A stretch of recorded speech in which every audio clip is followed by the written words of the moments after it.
ओडिशारे बसवास करुथिबा गोटिए वर्गर लोकंकु छाड़ीदेले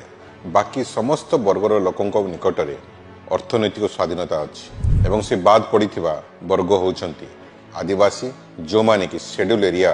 बा अनुसूचित अंचल रे बसवास करंती। आपण जानिचंती जे मयूरभंज सुंदरगढ़ मालकानगिरी कोरापुट रायगढ़ एवं नवरंगपुर रे जो आदिवासी परिवार माने बसवास करंती सेमानकर कोनसी प्रकार अर्थनैतिक स्वाधीनता नाही। सेमानकु बैंक कौन प्रकार लोन दिए ना सेमानकर संपत्ति बैंक मर्गेज रखे ना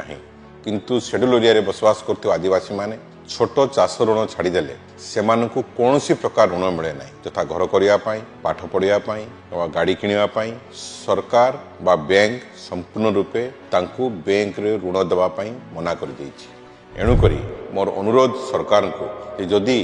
ए सरकार 2036 सुधा विकसित ओडिशार स्वप्न देखुची ताहले ए जो बसवास करते आदिवासी मानकु जो अर्थनैतिक स्वाधीनता न दिया जाए